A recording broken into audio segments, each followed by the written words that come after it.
নমস্কার বন্ধুরা, শুভ দুপুর। আমি সৈত্রী নতুন একটি ভিডিওতে তোমাদের স্বাগত জানাই। এটা হচ্ছে পুরীর জগন্নাথ মন্দির নয়, সরি, পুরীর জগন্নাথের আদলে তৈরি। এটা হচ্ছে দীঘার জগন্নাথ মন্দির। একটু দেখো, আমি দেখানোর চেষ্টা করছি। ভেতরে অনেক ঢোকার চেষ্টা করলাম, বাট ঢুকতে দিল না, বিশেষ করে যেখানে মোবাইল অ্যালাউ নেই।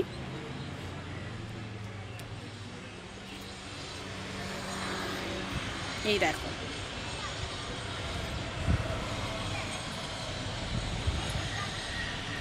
জগন্নাথ দেব বললেই একটা কেমন যেন অনুভূতি, কারণ জগন্নাথ দেব আমাদের ভাবাবেগের সঙ্গে জড়িত। আপামর বাঙালির কাছে জগন্নাথ ধাম একটা বিশেষ আকর্ষণ। খুব সুন্দর বানিয়েছে, কিন্তু এটাও ঠিক যে পুরী পুরী হয়তো খুবই ভালো, বারবার এখানে সবাই আসবে, এটাও ঠিক, কিন্তু পুরীটার আকর্ষণ একটা আলাদাই ব্যাপার। এর বেশি আমি তো তোমাদের সাথে শেয়ার করতেই পারবো না, কারণ এর বেশি দেখানো যাচ্ছে না।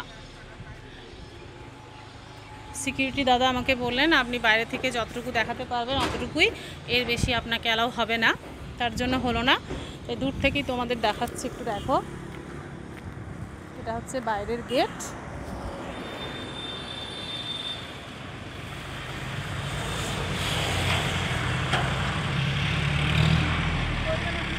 এর বেশি আর দেখাতে পাচ্ছি না বা দেখানো সম্ভব হচ্ছে না, তাই ভিডিওটা এখানেই শেষ করলাম। টাটা।